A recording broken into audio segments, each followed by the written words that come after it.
listening to the Nerdy Reads podcast, a hipster goblin media production. What's going on, everyone? Welcome to another episode of the Nerdy Reads podcast. This is episode 72, and we have an exciting show planned for today. We have a book review. We're going to step into the New Stuff Cafe and try the seasonal offering from Alani New Energy Drinks. We're going to dive into the Bright Sword chapters 15 through 20. And as always, we'll have a sighting of the week followed by some nerdy news. I'm your host, Robert, and this week, I find myself once again attempting to fill the shoes of a man far greater than myself. Much like our heroes in the Bright Sword are faced with the impossible task of finding a king to replace Arthur, I must fill in for Justin. But luckily, I am not alone. I have my own Bedivere by my side, and he's straight from the kitchen with a plate of all meat, no veggies. It's Dylan. Listen, Robert, you sell yourself short. I think it's always an amazing show whenever you are hosting. Thanks, dude. I love Justin, but when it's a Robert hosting show, it's always a good time. But as you said, we're not alone today. We are taking on the Knights of the Round Table with our boy, our one and only, our special guest that we've had for this entire book series so far. You guys know him. It's Kiwi. Hello. For the second week in a row, I made an appearance at the round table here. We're going to have some fun, talk about all sorts of great stuff. And Robert, it's always great to have you as the host. Everybody knows it. I appreciate that, Keaton. And thanks again for coming on to fill in and help us out. And I think that just makes you an official. What would that make you? Our Sir Scipio of the round table for this week? Stand in, yeah. Yeah. All right, dude. So, guys, I'll take Nemu, the witch, the wizard witch. I bet you will. The most powerful character in the book. Yep. As you all know, Justin is out this week on his own magical quest, the quest of parenting. So congrats to Justin and Maggie on the birth of their newest addition to their family, Arwen. And I was actually fortunate enough to make the trek up to see them over the weekend. And I'm happy to report to all of you that the baby and Maggie are both doing fantastic. And the name Arwen, for those curious, derives from Justin's favorite book series, The Lord of the Rings. So I want to ask you two something. For my opening question this week, would you ever name a kid or a pet something from a nerdy realm? And if so, what name would you use? I definitely would. It's hard to pin down exactly because there's so many great characters. One that comes to mind right away is Rocky from... Perfect. Project Hail Mary. Yeah. Rocky would be a great name for a pet. There's just so many that you could choose from. So definitely, I probably would. Yeah, I would definitely agree. I currently do have a pet that is named after something that I would at least consider nerdy. I might get a lot of hate for it. I know Keaton hates on me for it. But I'm a big fan of Teen Wolf.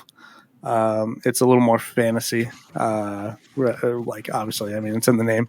It's about, a bunch of teenage werewolves. But my husky is named Malia after one of the characters from the show. So, yeah. Oh, dude, I love that, man. I have a dog named Hagrid. Y'all know what's up. Goated Harry Potter character. And then my son is actually named after Luke Skywalker and Spider-Man combined. So there you go. If I were to ever have a girl or maybe like another female pet, I would definitely choose Zelda. What a rad name. That is a rad name. All right, dude. And I asked that question in the Discord, and we had a couple responses here. Atalanta Ash said that she actually has a dog named Atreyu and Bastian. Those are awesome names. And she has a dog named Piper after the show Charmed. And Super Reader said that she always thought Katniss was a cool name. I agree. I think Katniss would obviously be a cool name for, a cat. Yeah, definitely. And then Solid Matt 13 said Stanley after Stanley Kubrick. I respect that one. And Cryptic 1185 said two friends of him have a Gandalf and an Arwen. So Justin, you're not alone. There's multiple Arwens out there. Congratulations to you and Maggie again, my friend. Congratulations. All right, boys, it's time. Typically here we do like a comic corner, manga madness, book happenings. This week we have a book review. coming straight from Westeros. This is A Knight of the Seven Kingdoms by George R.R. Martin. It is set a century before the events of A Song of Ice and Fire, and it's two unlikely heroes wandering around Westeros. This is a collection of 3 novellas that follow the adventures of Dunk, a hedge knight, and Egg, his squire. The first story, The Hedge Knight, sees the introduction to our would-be heroes as they engage in a tournament in Ashford. And the second story finds our hero stuck in the idol of a petty feud and what it means to be a sworn man. And the final tale in the series brings us back yet again to another tournament where mysterious events lead our heroes to uncover a dark plot. I found all 3 of these stories to be worth your time if you're a fan of A Song of Ice and Fire. So 3 reasons we recommend it. George R.R. Martin has proven himself a master at creating well-written characters that you can't help but cheer for or against. It expands upon the already rich lore of Westeros, but this time you get to see it from the small folk perspective instead of like royalty. And my favorite part of this is each novella can be read as standalone. You can start one from start to finish and get an entire story and move on with your life, which is something I appreciate. And if I had any criticisms, I'd say the second story is pretty slow and weak compared to the first 2, but I really like tournaments. I like the night tourneys. I dig that stuff. I gave this one 4 out of 5 stars. Highly recommend you check it out if you're a fan. And if you'd rather wait, it's going to be adapted as an HBO series next summer. We're going to take a quick break and we're going to take a walk to the fridge. If you want some feedback here, George R.R. Martin, obviously great author. Has such a great way of articulating all the surroundings, all the fights, everything he does. You know, he's really good at world building. Tournaments are great. Novellas, I've seen a lot recently that I didn't know. A lot of these major trilogies or whatever, all these long, book series have novellas that I've never even realized they have. So it's definitely cool to check those out and get more of the story behind the scenes. Thanks, Kiwi. Are you guys Game of Thrones fans? Yeah. I've never, I didn't sit down and watch the series, or read the books yet, but I plan on it. Sure. Wow. I'm a fan of Game of Thrones. I've only seen the first 3 seasons though, so I'm still making my way through them. I was very much a late. I'd slept on Game of Thrones for a long time. I'll be honest. I tried to sit down and watch it a few different times. Could barely make it through the first episode or 2, and finally I forced myself to actually sit down and get into it, and I got into halfway through season 3, almost to season 4, I think. And I do plan on finishing it eventually. It's just something that I really just need to catch up on and finish. So, heck yeah, dude. Well, guys, we're going to go ahead and take a walk to the fridge. We're going to grab our beverages, and we'll see you over in the New Stuff Cafe.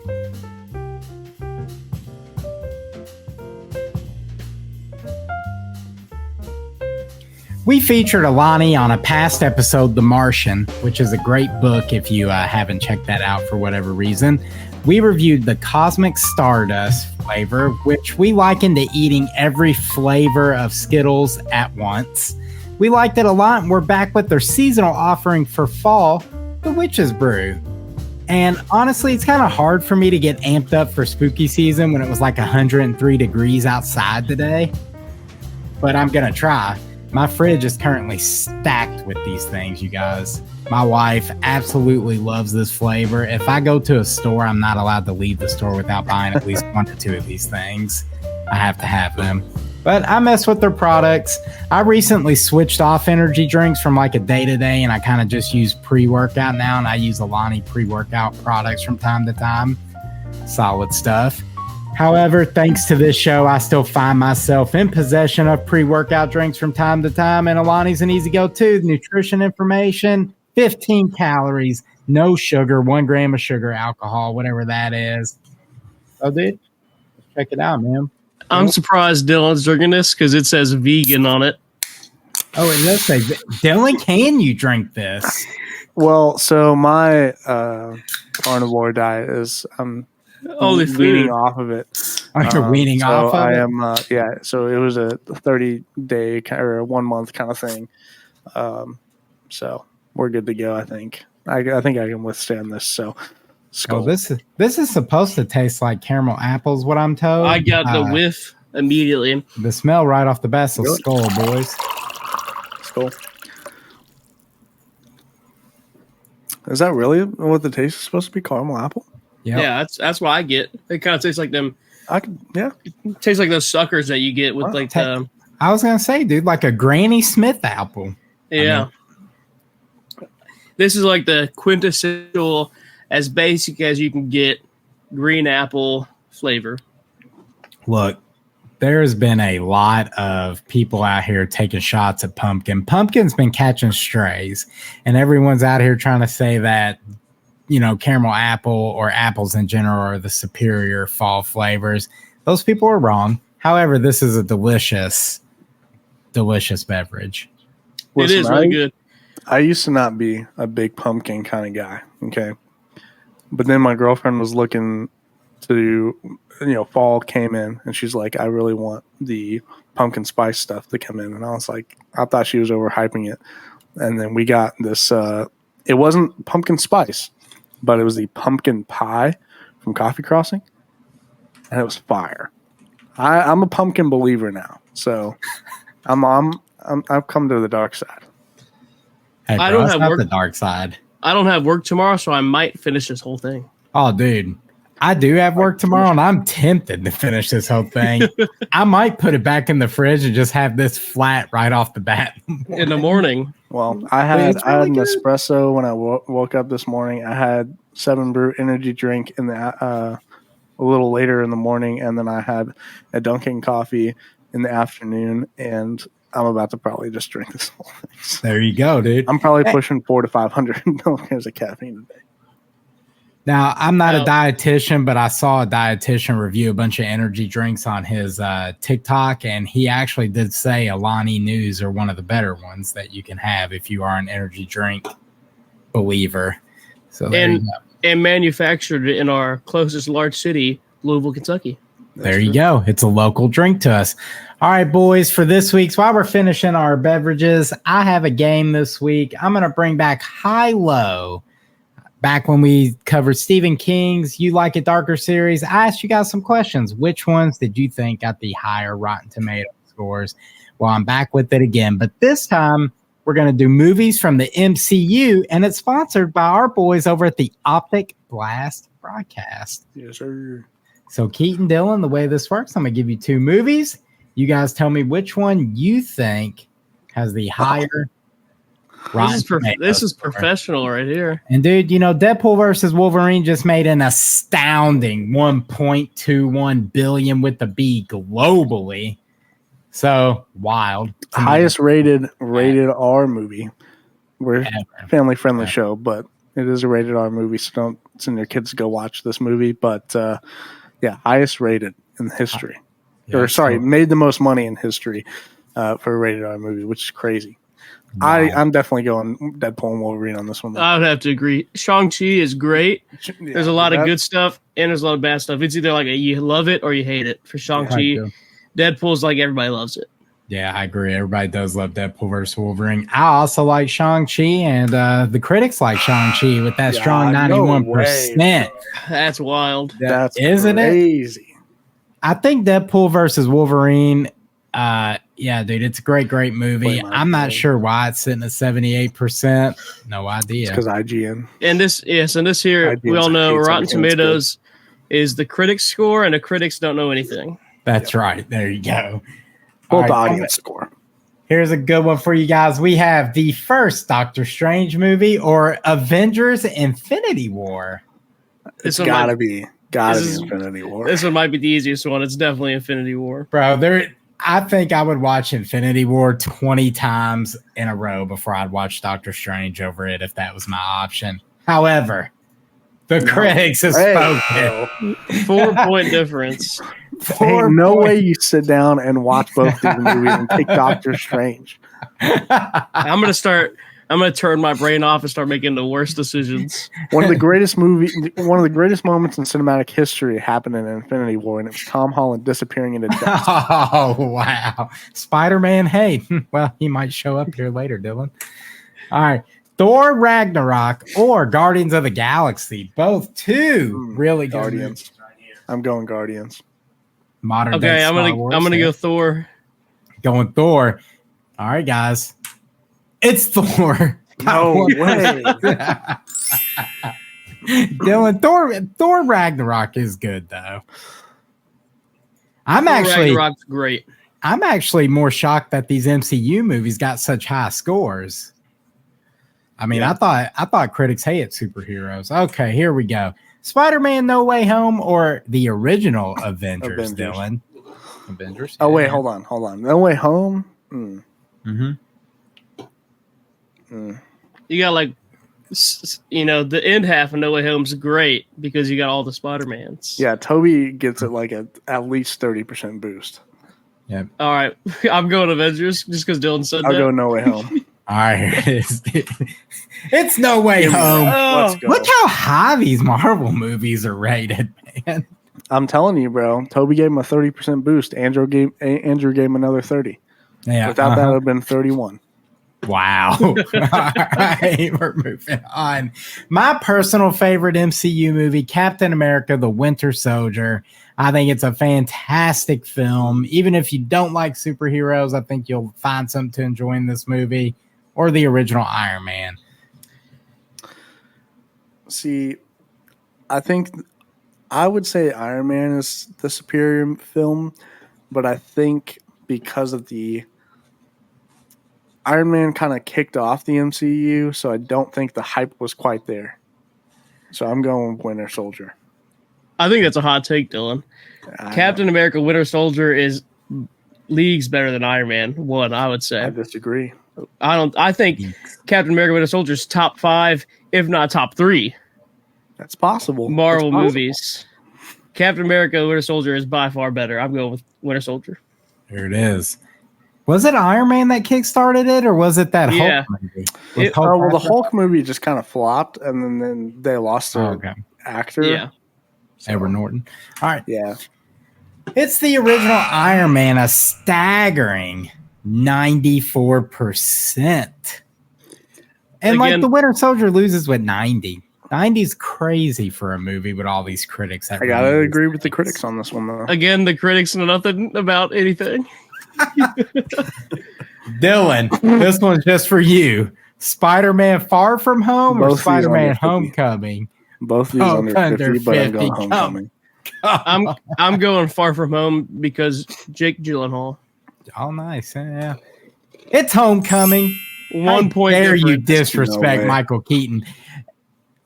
And guess what, guys? Dylan, just for you, Tom Holland, every one of his Spider-Man movies, over 90%. Over 90. Yeah, I agree with Keaton. The critics don't know what they're talking about. Guardians of the Galaxy Volume 2 or Captain America Civil War? Ooh.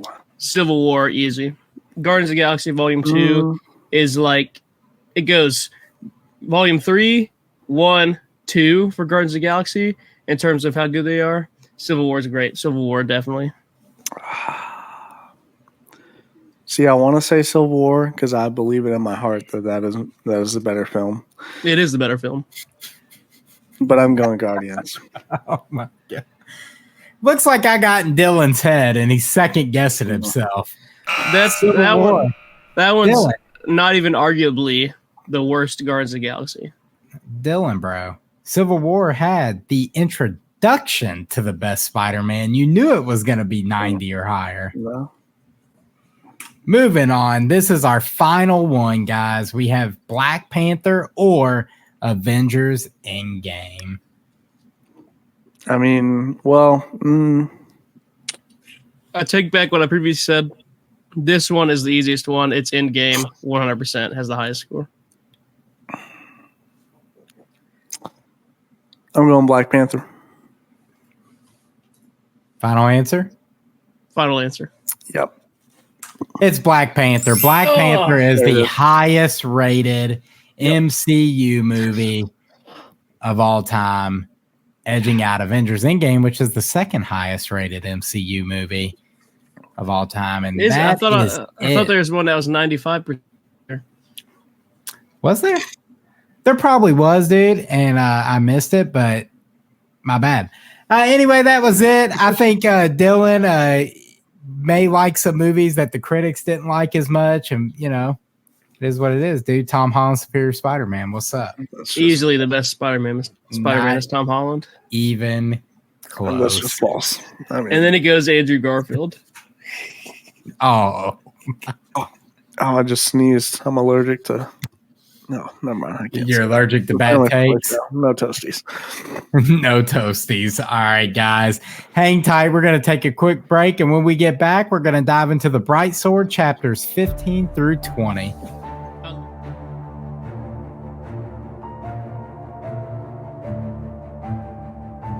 Previously on the Bright Sword, we covered chapters 8 through 14. And out of the forest came the Green Knight, who would kill Villers in combat and go on to be bested by none other than our protagonist, Colum. The Green Knight would reveal that one of the sacred knights of the Round Table still lives. Thus, our heroes set out on their quest to find them. Colum was officially knighted, and our band rescued Sir Scipio, another friend of the Round Table. And we learned that Arthur left on a magical barge, and some believe he will return one day. Colum ventured into the other world where he ran into Morgan Le Fay. After nearly drowning, Colum spots a castle made of glass in the distance and makes his way towards it. Are we ready?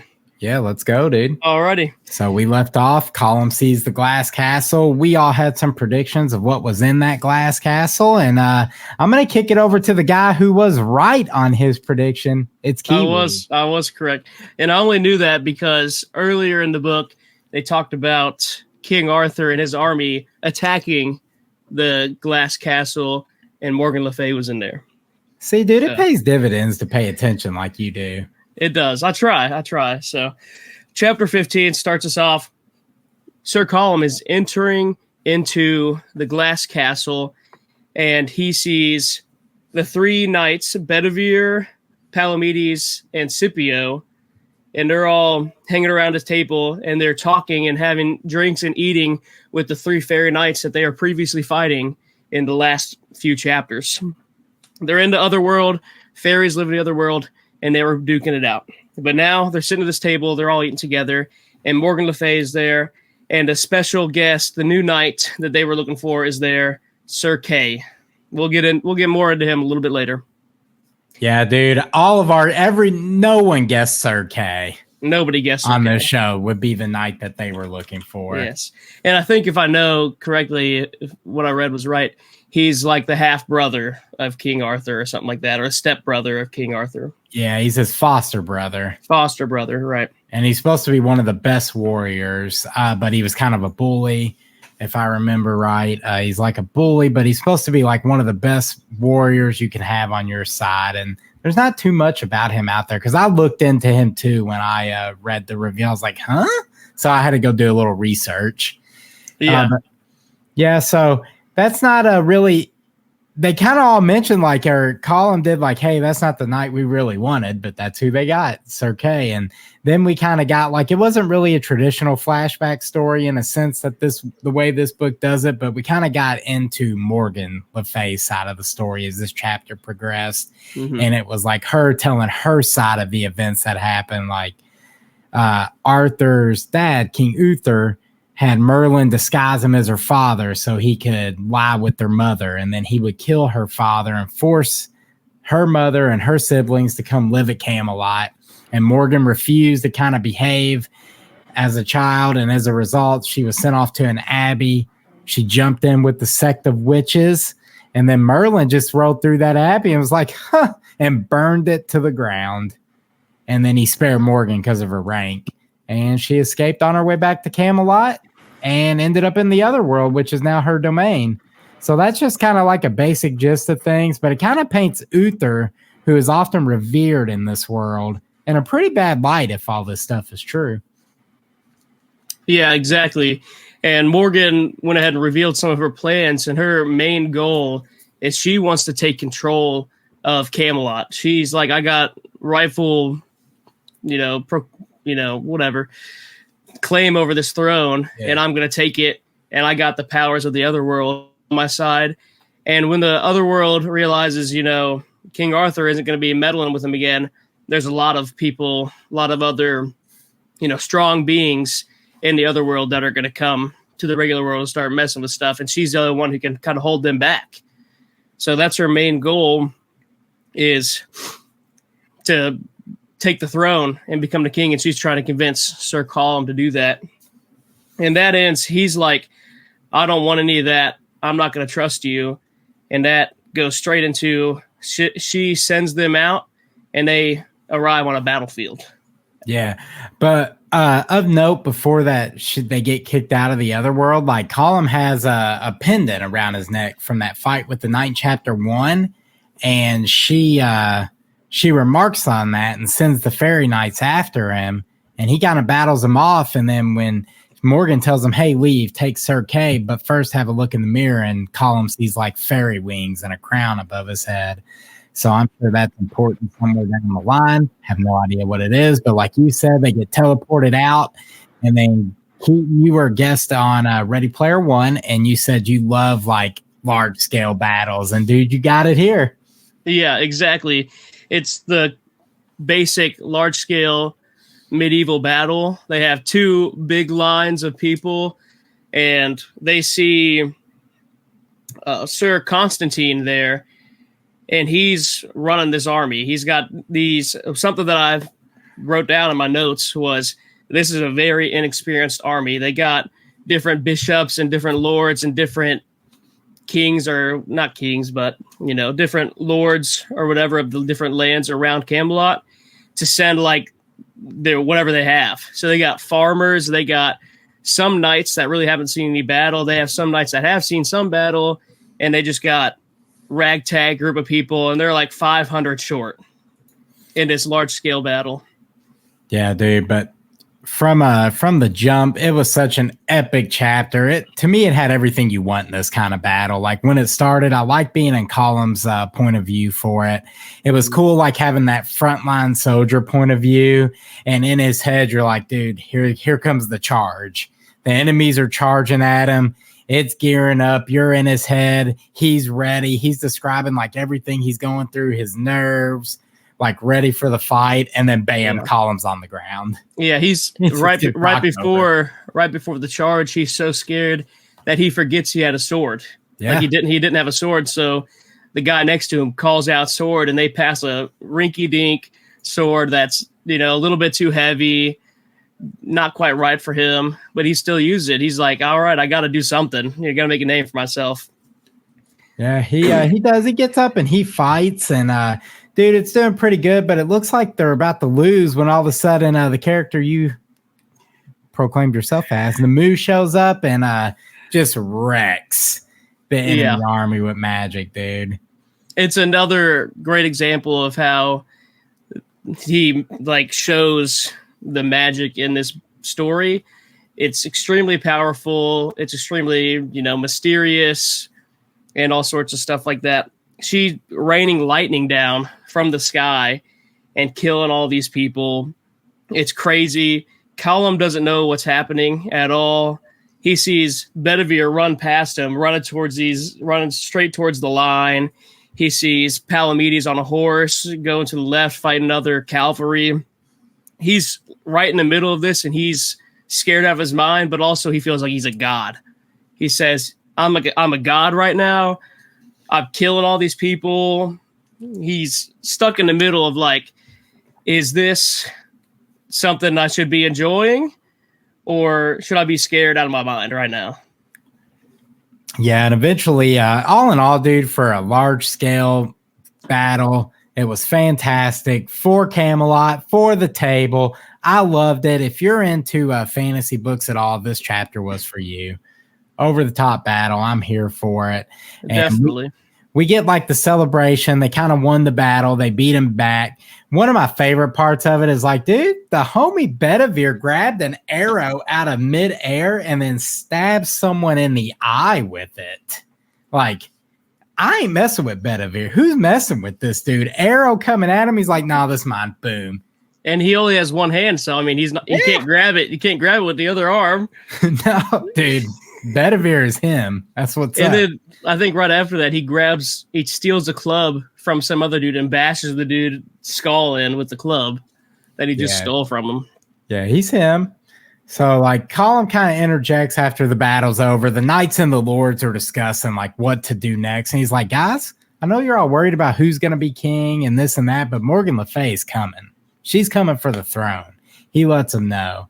And then Nemu kind of enters the room during the discussion, and Column is sitting there like, now all of a sudden my man's love struck. He saw her out here like throwing lightning bolts, and he done fell in love with her. So I don't know. I guess we have a potential love story in the making is what was going through my head at this point. Yeah, that's exactly what was going through my head too. And this, I like how it goes from extremes. Like they just are in this huge battle, and now they're sitting around a long table trying to figure out what to do with the kingdom. So it's got your governmental stuff and your battle stuff, if you like. Yeah, a mix. Dude. It does have it all.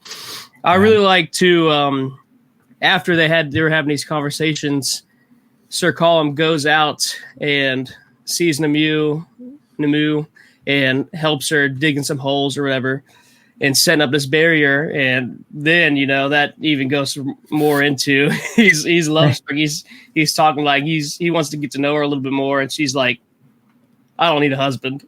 Yeah. She's like, hey man, I can I can kind of sense your thoughts here, bro. Back up. It ain't happening. Yeah. You cool, but you ain't that cool. I know. And she even flat out tells him like, look, man, I know you're lying about something. So kick rocks, get up out of here. My romance theory, like, was born in the same chapter and died in the same chapter. Exactly.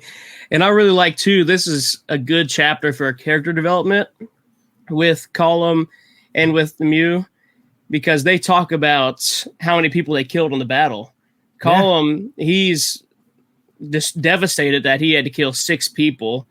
And when they're out talking in the courtyard, digging these holes and setting up the barrier and stuff, Nemu's like, I killed 173 people in this fight.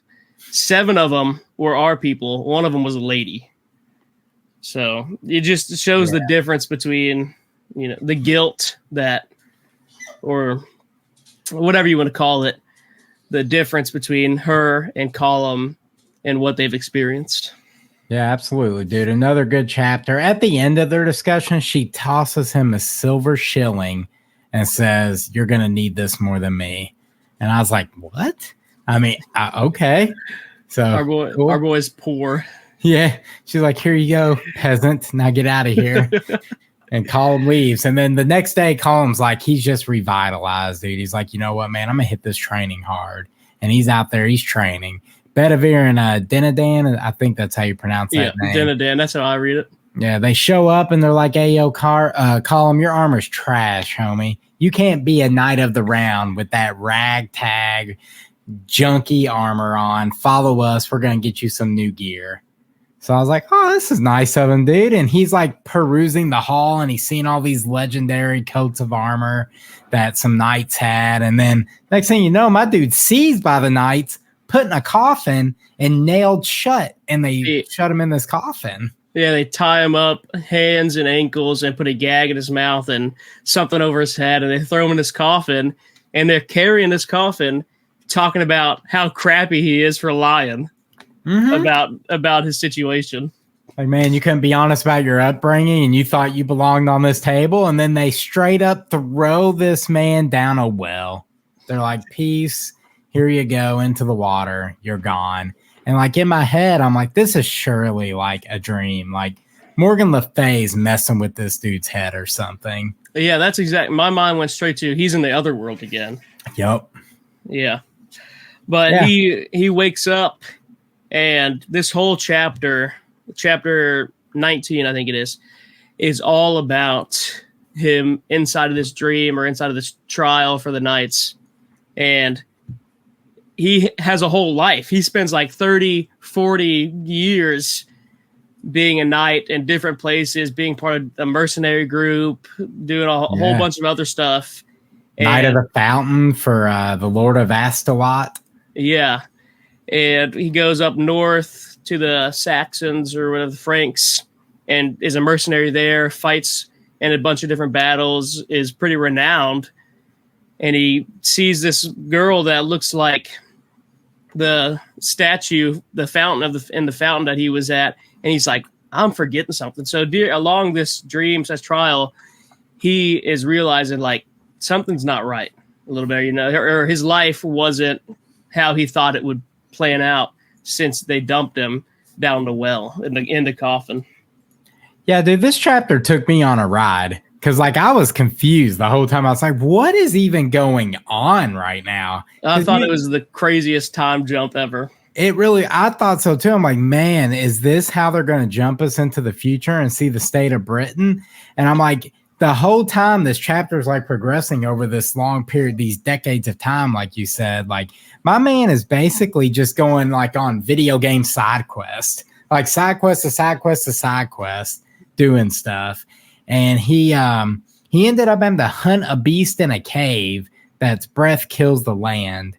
So I was like, the heck? So he goes on a quest to fight the beast, and then he sees a sword amongst a hoard of treasure, and he picks it up, and then a dragon appears. I never thought I'd get a dragon in this book, but there it is. We had a dragon, and he eventually escapes that cave, and he finds himself at the fountain again. And what was really cool is like he put the shilling Nemu gave him in the fountain's hand to pay his price, and his weird acid trip came to an end. And he made it out of the well. And then all the knights were like, huzzah, it worked. You're a knight now. And I was like, what is happening? What tripped me up is how even throughout this whole thing, you think it's like, is it real? Is it fake? It's kind of both because it didn't really happen, but he still has the sword that he got out of that cave. Yeah. It's trippy for sure. I think they said it like a day and a half passed in the real world while he was down there. Yeah. So it's like some Dragon Ball Z hyperbolic time training thing, dude. It was definitely a trippy chapter. Yeah. And then we come back and now he's officially a knight. That whole well incident, like you mentioned, was like his initiation into joining them. And I also love that the ragtag group was just like, you know what, man, we don't care about your background, dude. Like, you're here right now. You're with us. You know, it's not about who you were. It's like who you are in the future, you know, who you want to be. And I like that they just kind of accepted him and let him do his thing. He survived the well, and that was good enough for them. And once again, we have another chapter where they kind of start discussing who needs to be king. Yeah. And then that pendant that Colum stole from the Three Scepters Knight, like, starts burning a hole in his chest. Yeah, he thinks he's on fire, and he's like, I got to get this thing off. He's wearing his new suit of armor. They took him back to the armory, got him an actual suit of armor. Oh, yeah. And it kind of, even with his backstory, his background, they kind of made a joke out of it. His, like, symbol on a shield is a sheep with wings because he's like a lowly born guy, but he's looking up, and he's trying to be better than his upbringing. I like that. Yeah, his station. Yeah, but this pendant is burning. And he throws on the ground, and I think it's Sir Palamedes. I don't remember which one says it, but they say, like, that's part of the spear or whatever, one of the centurions that crucified Jesus. Yep. And so this is like a holy sign from God. Yeah, they took that as a holy sign, and then they all kind of sat around like, well, we have a new quest now. Like, we need to search for the Holy Lance. Yeah. And it's kind of like their new Grail quest is what they called it. Mm-hmm. So the knights are getting ready to take their leave. But before they step out, tragedy would strike, and we learn that Sir Kay had unalived himself with his own sword belt. And that's where we left this week, which was a cliffhanger for sure. A cliffhanger. Yeah, dude. It was one of those where, like, I wanted to dive into the next chapter, but I'm trying to stay true to the book club style of things. So I still haven't read it. No knowledge of what's going to happen, but I can promise you this. I'm going to dive into it tomorrow on my lunch break. That's right off the rip. I haven't read it either yet. I'm definitely excited to. Yeah.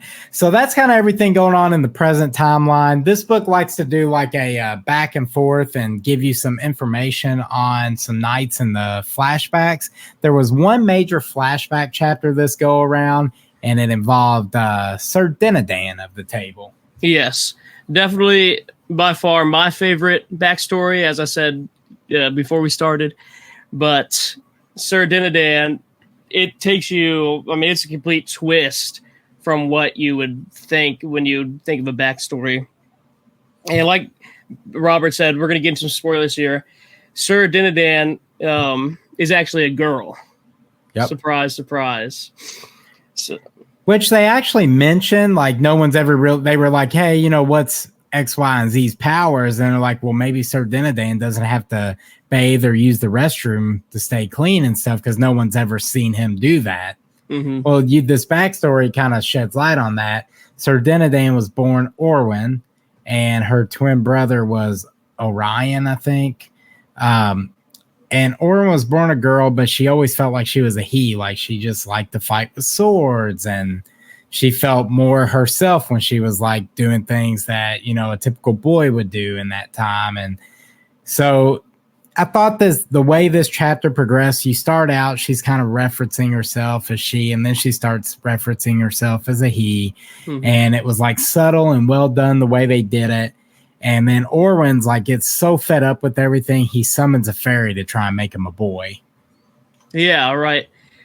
The fairy, I forget its name, but it was kind of a funny name. Match Punch or something like that. Well, I think the fairy she trains with is called John Matchstick. Yeah, John Matchstick, and one that comes up to her room is John Punch. Yeah. The way she summons him is super funny too, because she or he, you know, whatever you want to go by, whatever, he summons them by doing basically the opposite of what they trained him to do to keep the fairies away.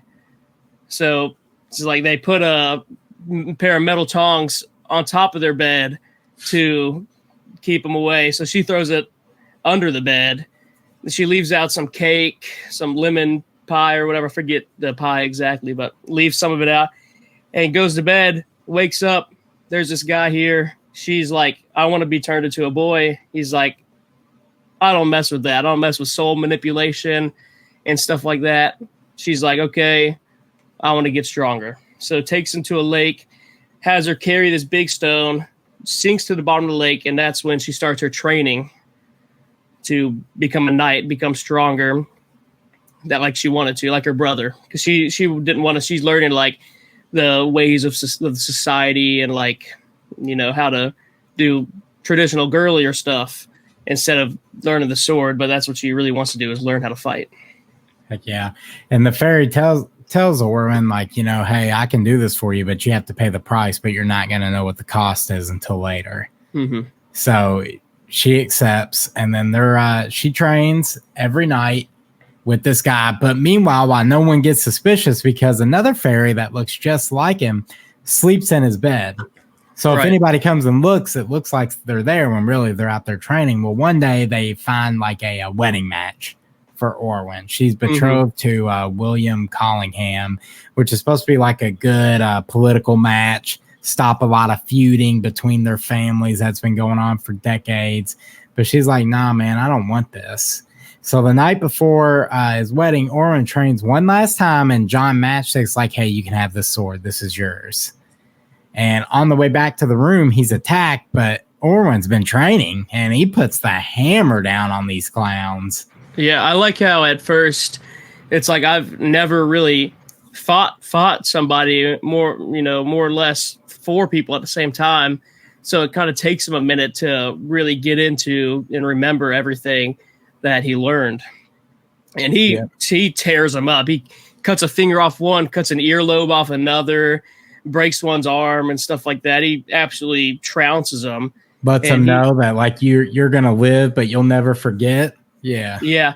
And the thing is, because he is still in the body of a girl, so they think he's sneaking off and having visits with some other dude when she's supposed to be marrying their cousin or their brother, just 4 of them. I think one's a brother, one's a cousin, they say. And she's like, I'm trying to get out of here. So they go to the stables, steals a horse, and that's when her brother shows up. Yeah, her brother shows up and she like just confesses everything to him and, says the fairy in my bed is going to marry William Collingham to help keep the peace. And Orwin changes his name to Dinadan and sets off in search of fortune. And then later he runs into the fairy who originally helped him and he's ready to tell him what he owes. And this is like right here. I was like, oh, dude, I hope we get another Dinadan chapter. I would felt the exact same way because I was like, how is this going to happen? How are you going to do this? Yeah, the fairy's like, look, man, you got to kill Merlin. You have to kill Merlin to repay the debt you owe to the fairies. So all in all, really dope chapter. Definitely my favorite flashback chapter. Mm-hmm, same. Yeah, really good stuff. That was the only flashback we got this week. And that is it for the book discussion for what we read. I'm going to get into some questions. And before I do, everyone wants to know, Dylan, did you read the book chapters this week? Listen.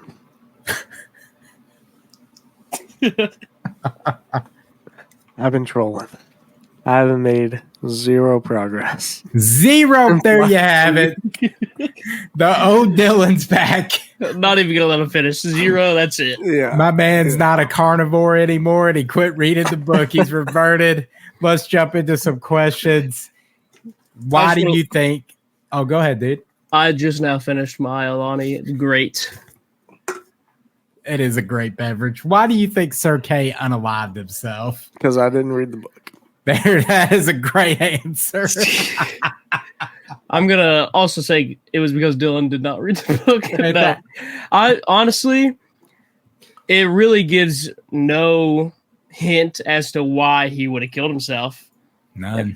The only thing I could say is that he was maybe on a mission in the other world and Morgan captured him and he wasn't able to complete it. And now he's come back. He's learned that Arthur's dead, all this bad stuff. And he's like, depression. Why? Yeah, exactly. Why am I here? And he's, I respect that answer. I think maybe he did something to betray the round table while he was in the other world and maybe just felt immense guilt over it. Yeah. That's what I'm going to go with. So who's your favorite knight so far, dude? We're about halfway through the story. So what's up? Dinadan probably so far right now. Dinadan or Palamedes. Man, they're all so good. I'm gonna roll with the homie Bedivere. He's grabbing arrows out the air. Great. Yeah. Bedivere is really good.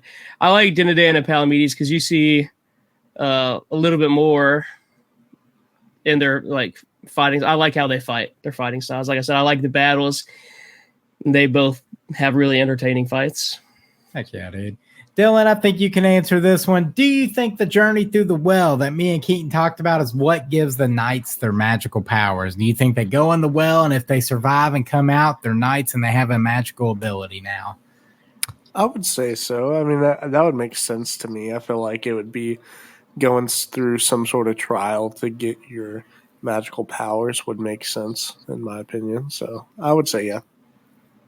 Yeah, I say the exact same thing. I would say, yes, it does give them their powers. I'm pretty sure, if I remember correctly, when they pulled him out of the well, they were like, so what power did you get? Oh, word. I forgot that sentence before I typed this question. Keaton took better notes than me. Yeah, I could be wrong. I feel like I said that, but I'm not quite sure. I'm going to go ahead and agree with you. I think it is. I think it's pretty cool that they go through like almost like initiation thing. I mean, they mentioned Sir Scipio's been through the well and he's failed several times. Yeah. So I think Sir Colin was like, he just doesn't, maybe he knows like deep down he doesn't want to be a knight of the round table. Yeah, he's just a friend of the table. Do you think we will see King Arthur in the present timeline, or is he merely a legend reserved for flashbacks? I think he's a legend reserved for flashbacks. I think the ragtag group they have here is going to be the stars of the show throughout the whole book. I don't think he's coming back. I don't know where he's at, but I don't think he's coming back. I think if he does come back, it will be like a Force Ghost. We're going to get the, the updated version. We're going to have Hayden Christensen in place. I could definitely see him coming back maybe as a ghost and helping him on his new Grail quest. Yeah. For sure. I mean, I feel like this, based on what I have read, I feel like this isn't really a King Arthur story. So I think him being more of a like kind of like you said, like a flashback legend, or almost like a myth or like a story. I mean, really, yeah, I think flashback legend seems to sum it up perfectly. So I feel like this story isn't meant to focus on King Arthur. It's meant to focus on the more lesser known characters in the story. Yeah, like the motley crew of the round table. Sweet. All right, dude. 3 words to describe what we read this week. Keith. She's a he. Nice. Dylan. I didn't read. Perfect. And mine is going to be, what is happening? Because I have no idea where this story is going to go. I could not predict anything at this point. Neither can I. And just to add a little bit more, they even said whenever Bedivere was talking about putting King Arthur on that boat, Morgan Le Fay was on that boat. That's who was his sister on the boat, who called him brother. So that just adds to the mystery of what's going to happen and everything. It's a great story so far. Halfway through, it's read really quick, for sure. It is, dude. It goes by quick. And if you guys are reading along with us, we are going to be covering chapters 21 through 28 next week. That is going to be everything for the book portion of the show. We're going to take a quick break, and we're going to be back with some nerdy news. All right, guys, we're back. It's time for some nerdy news. Kicking it over to everyone's favorite, sweet baby Dylan. Yes, sir. All right. So every time you tune into the Nerdy Reads podcast, you can expect some of the latest and greatest news from across the nerdverse. And as you know, we like to kick things off with a sighting of the week. And this week, it's a little bit more tame than usual. Usually we have some pretty crazy videos or some crazy Pop-Tart Florida Man story or something like that. But this week, we're going to keep it simple. We're going to keep it a little more tame, and I have this amazing picture that I'm going to be showing you guys. Guys, have you ever seen a hairless bear? I have not ever in my life. I think I actually have seen a picture of a hairless bear before. Well, behold this amazing Reddit find that I have of this balding Virginia black bear. Let's see it, dude. Look at this. What is happening? It is nightmare fuel, that poor bear. That is not. It looks like a chupacabra. That's what I relate that to. Yeah, so this is what a bear actually looks like under all of that fur that they have. And so obviously this one's not quite completely bald, but he is definitely balding for sure. Oh, so. You got the bad genetics. Dude. The Reddit at the top says like a mange epidemic. That makes me feel even worse for the bear. It does make me feel bad. I didn't read that before. Yeah, I'm assuming that it's happening to quite a few black bears in the Virginia area. So, yeah. Dang. Yeah. Well, Dylan, you definitely gave me a sighting of the week. I've never seen anything like this. I feel like if somebody filmed that with like a 140p quality video, they could say it was the chupacabra. Yeah, I think they could too, for sure, with their Nokia flip phone. A baby Bigfoot. Honestly, listen, Justin gives me hate for that one Bigfoot that he says it's obviously a tree. No, bro, that was baby Bigfoot. I'll have to find that again, and maybe we'll re-review, do a sighting of the week re-review or something like that. Audio listeners, we'll throw this up in our Discord and put it on our socials so you can check out Dylan's sighting of the week. It's unlike anything I've ever seen in my life. Yeah. Oh, yeah.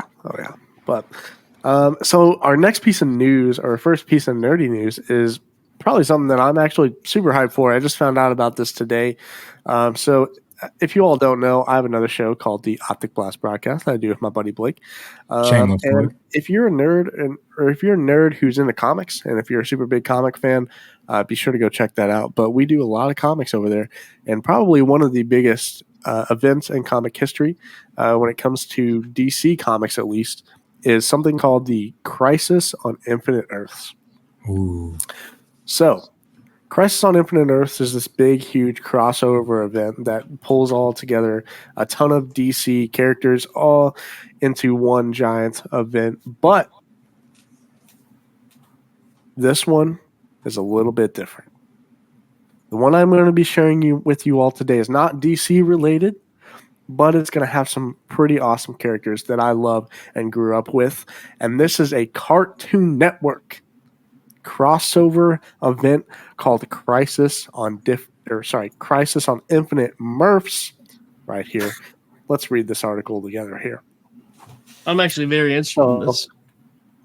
Yes. So Jellystone, I'm assuming this is like the people. I want to say I may not be right on this, but I believe Cartoon Network has been purchased by this Jellystone, and so they're planning a crossover event. And basically, they're going to. It says hold on. Jellystone has been showcasing a wide library of Hanna-Barbera projects and licenses with its new animated series streaming on Max. The 3 seasons shared with us so far all kinds of unexpected shoutouts and crossovers over the years.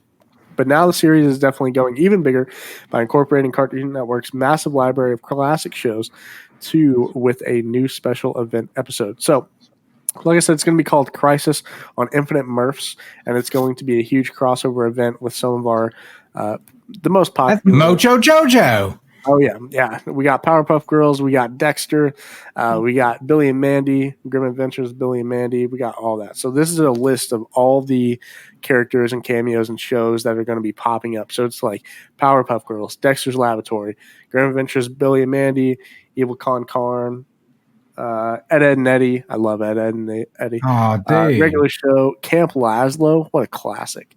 Adventure Time, Chowder, Time Squad, Foster's Home for Imaginary Friends. That was a huge one for me when I was a kid. Cow and Chicken. Here's Samurai me right Jack, here. Johnny Bravo. Yeah, Cow and Chicken, Johnny Bravo, Samurai Jack. That's my childhood. Codename Kids Next Door and Ben 10. This one right here. That's on me. Yes, sir. So this is the one that I'm most excited for. Codename Kids Next Door. Absolutely love that show. Ben 10. That and Ben 10 are probably some of the best. Codename Kids Next Door and Ben 10. For sure. Marvelous. We got Flapjack, Robot Jones. Yeah, so What is my gym partnerism? I like it. He skipped right over that one. Right over my gym partner. What even is it? I feel like I've seen it before, but I don't remember too much of it, to be honest. Oh, it's got that very cartoon. I just Googled it. It's a very Cartoon Network looking. Looks like Dexter's Laboratory. Kind of. So it goes on to say it was previously teased that over 60 Cartoon Network characters would be appearing in the Jellystone crossover special, but the full roster of shows and characters have yet to be revealed as of the time of this publication. It is also yet to be revealed in what capacity many of the characters will be involved, but Greenblatt did also tease on social media. I'm assuming this is like one of the heads over at Jellystone. That the original voices for the characters will be reprising their roles. So yeah, this is definitely something to be on the lookout for. I'm assuming it'll be over on Max because that's like the main streaming platform that they use. So be on the lookout for that. I'm super excited for this. Dude, I'm actually interested in the Jellystone cartoon now. That's awesome. I might have to give this a look, a shout whenever it comes out for sure. It's bringing together all the shows that, at least for Dylan and I don't know about you, some of them are a little bit newer. I don't know if you would have seen them, maybe your kids, but a lot of the shows that we watch as kids, it's gonna be dude, Cow and Chicken. Really cool. Cow and Chicken, yeah, Johnny Bravo, Cow and Chicken. I know Johnny Bravo, Cow and Chicken. Maybe I'd have to see a picture, but definitely sounds like a pretty cool mashup. Heck yeah. Yeah, so like I said, I just found that out today. So if I find any more information, I'll probably put it all in the Discord. Like whenever it comes to like when it'll be releasing any extra information, I'll try to throw that in the Discord or update it on another future episode. I literally just found that like 2 or 3 hours ago, so I wasn't able to do a whole lot of research into it, but I will definitely keep you guys updated in a future episode and in our Discord. So if you're not in our Discord, make sure you go join that. And for our next piece of news is something that I also just recently found out about because our boy Keaton kind of shared this with us right before we started the show. And this is something that I think is really cool because I'm really into skateboarding, or at least I used to be whenever I was younger.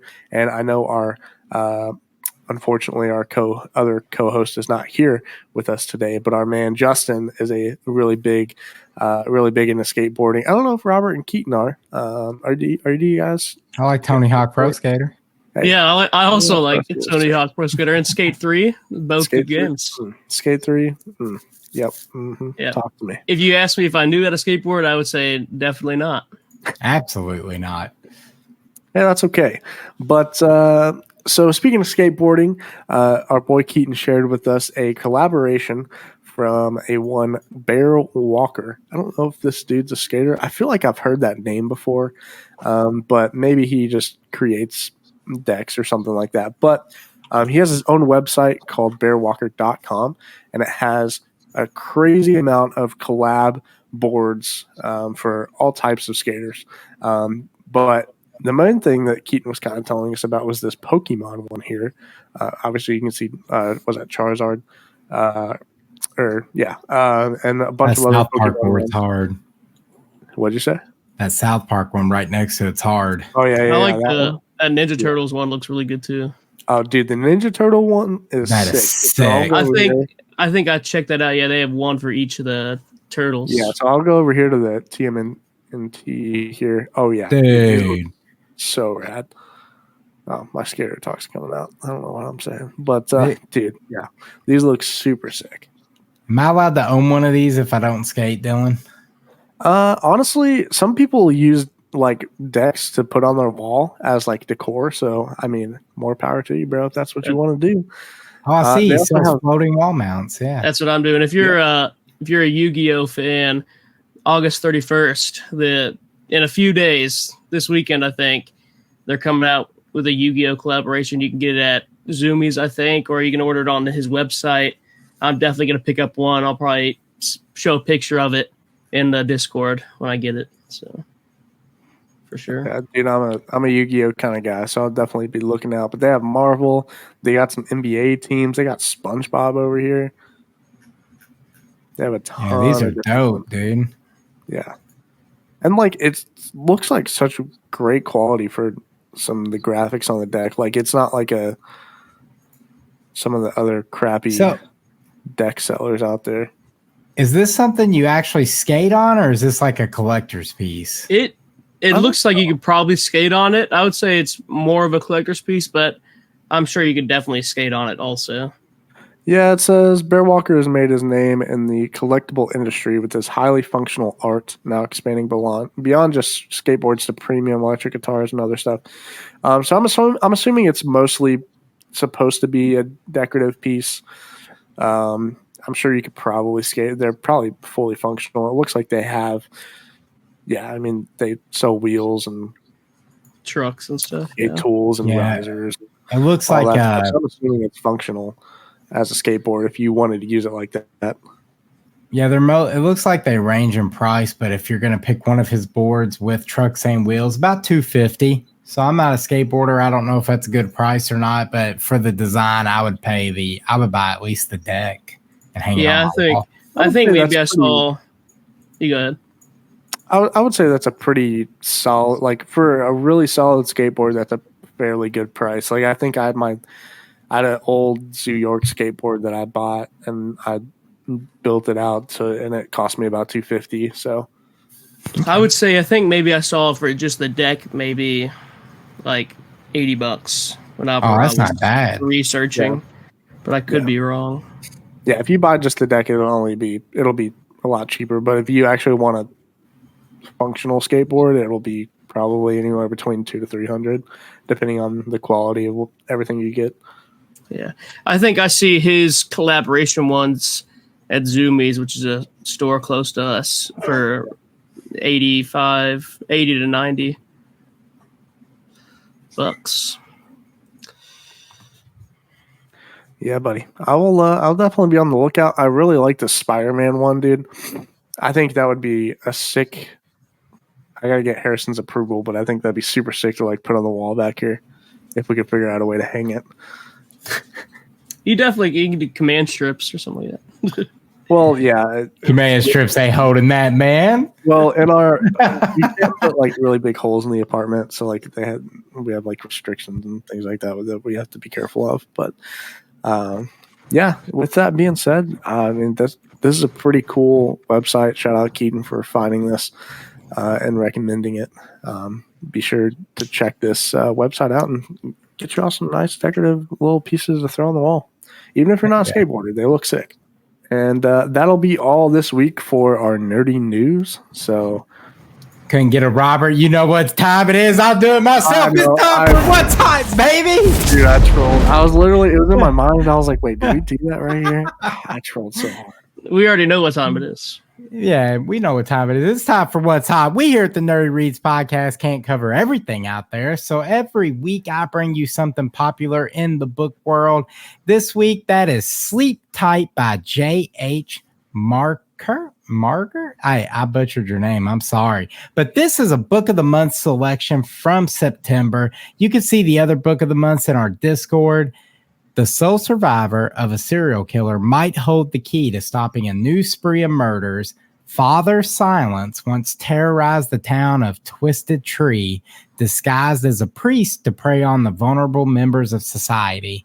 When police finally found this house of horrors, they uncovered 19 bodies and only one survivor. 2 decades later, Father Silence is put to death, but the very next morning, the detective who made the original arrest is also found dead. The detective's daughter, Tess, now a detective herself, haunted by childhood trauma and now horrified by the death of her father and the resurgence of Father Silence's legacy.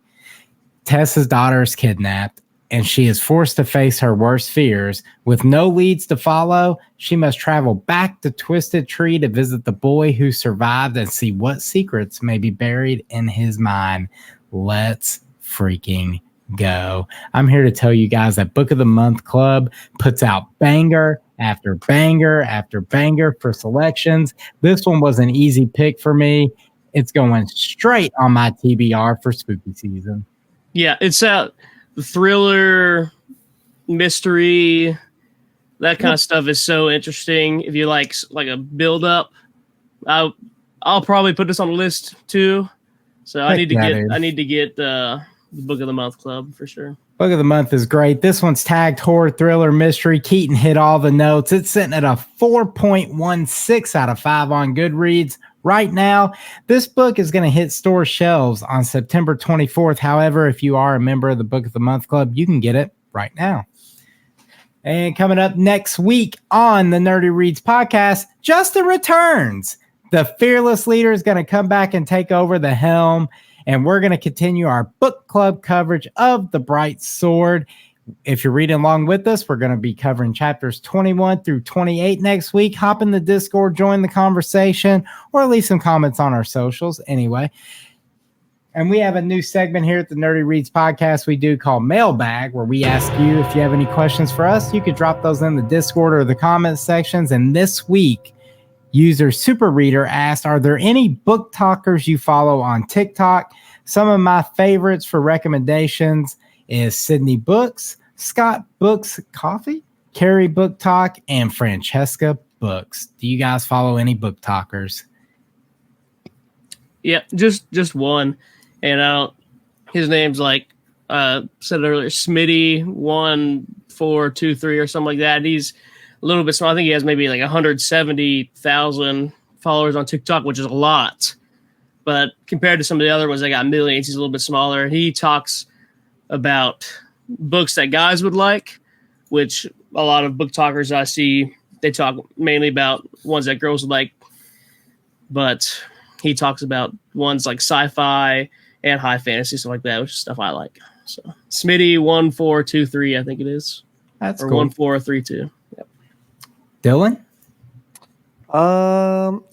The only book talker I follow is Introvertly Bookish. Shout out, Mandy. Hey, Friend dude, of the good show. shout. That's a good shout out. Friend of the show, Introvertly Bookish. That is the only book influencer I follow myself as well. But however, I'm not really on TikTok too much. So I hopped over to TikTok and I looked up every one of the followers that Super Reader mentioned earlier today and watched some of their stuff. I actually like it. I like the concept of like, hey, you know, here's like what books I read, or here's like these popular books you should add to your TBR. It's good content. I dig it. Some of the videos show them reading 40 books in 1 month, which is insane. Dude, there was a lady. One of the, I think it was the first one you recommended, Super Reader, Sydney Books, or maybe it was Carrie Book Talk. One of them was like, hey, here's the 40 books I read in July. And I was like, 40? And they weren't small either. Man. Yeah, I think it was Carrie. Carrie, 40 books in a month. That is wild. More power to you. But that's the end of today's episode, everyone. I hope you guys are enjoying the coverage of the Bright Swords so far. Keep the discussion going in our Discord. And remember, next week we will cover chapters 21 through 28. And you can find us over on Facebook, Instagram, YouTube, and Goodreads at the Nerdy Reads Podcast. Keaton, thanks for being here, dude. But however, we cannot and will not and shall not ever end an episode of the Nerdy Reads Podcast without some advice from our sweet baby Dylan. Listen.